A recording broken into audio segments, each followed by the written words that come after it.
حضرت عثمان پاک رضی اللہ تعالیٰ عنہ وہ عظیم شخصیت ہیں جو دماد رسول بھی ہیں۔ حضرت عثمان غنی وہ عظیم شخصیت ہیں جو کامل حیا رکھنے والے بھی ہیں۔ حضرت عثمان غنی رضی اللہ تعالیٰ عنہ وہ عظیم شخصیت ہیں جو جود و سخا کے مالک بھی ہیں۔ حضرت عثمان غنی رضی اللہ تعالیٰ عنہ وہ عظیم شخصیت ہیں جن کے بارے میں حضور نبی کریم صلی اللہ تعالیٰ علیہ وسلم نے ارشاد فرمایا کہ میرے ان دونوں ہاتھوں میں سے ایک میرا ہاتھ ہے، دوسرا عثمان کا ہاتھ ہے۔ اللہ تبارک و تعالیٰ نے حضور جان جانا رحمت للعالمین کو بڑا مقام اور مرتبہ عطا فرمایا،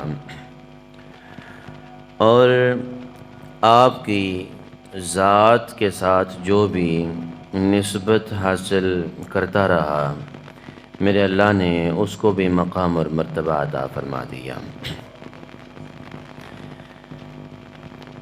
حضور نبی کریم صلی اللہ تعالیٰ علیہ وسلم کے جتنے بھی اصحاب ہیں سارے ہی جنتی ہیں اور سارے ہی شان و عظمت اور مقام رکھنے والے ہیں۔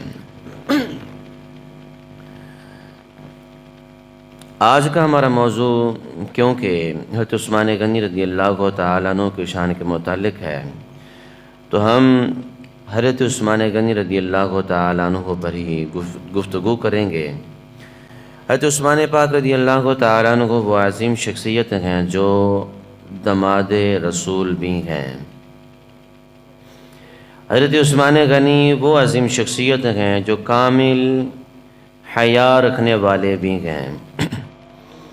حضرت عثمان غنی رضی اللہ تعالیٰ عنہ وہ عظیم شخصیت ہیں جو جود و سخا کے مالک بھی ہیں۔ حضرت عثمان غنی رضی اللہ تعالیٰ عنہ وہ عظیم شخصیت ہیں جن کے بارے میں حضور نبی کریم صلی اللہ تعالیٰ علیہ وسلم نے ارشاد فرمایا کہ میرے ان دونوں ہاتھوں میں سے ایک میرا ہاتھ ہے، دوسرا عثمان کا ہاتھ ہے۔ عثمان غنی رضی اللہ تعالیٰ عنہ وہ عظیم شخصیت ہیں جن کو ذو النورین کے لقب سے یاد کیا جاتا ہے۔ حضرت عثمان غنی رضی اللہ تعالیٰ عنہ وہ عظیم شخصیت ہیں جو نرم دل ہیں اپنے ساتھیوں کے ساتھ۔ حضرت عثمان غنی رضی اللہ تعالیٰ عنہ وہ عظیم شخصیت ہیں جنہوں نے چوتھے نمبر پر اسلام قبول کیا۔ یاد رکھیے، اسلام حضور نبی کریم صلی اللہ تعالیٰ علیہ وسلم کے تشریف لانے کے بعد اور حضور کے اعلان نبوت کرنے کے بعد آسانی سے نہیں پھیلا۔ جو بھی حضور کے لبحان مبارک سے نکلتے ہوئے جملوں کو سنتا وہ حضور کا دیوانہ بن جاتا۔ جو حضور کے چہرہ ودعا کی طرف تک لیتا وہ حضور کا دیوانہ ہو جاتا۔ جو حضور کی محفل میں ایک مرتبہ بیٹھ جاتا وہ حضور کا دیوانہ ہو جاتا۔ جو حضور نبی کریم صلی اللہ تعالی علیہ وسلم کے ید اللہ والے پیارے پیارے ہاتھوں کو، حضور کے واللیل کے زلف کو دیکھ لیتا وہ دیوانہ ہو جاتا۔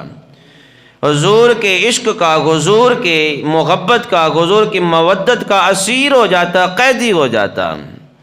عثمان غنی رضی اللہ تعالیٰ عنہ کو بھی وہی شخصیت ہیں، حضور کو دیکھا اور حضور کے دیوانے ہو گئے، مستانے ہو گئے، اور حضور کی گواہی دینے پر مجبور ہو گئے جتنا سونا چہرہ ہے یہ جھوٹا نہیں ہو سکتا۔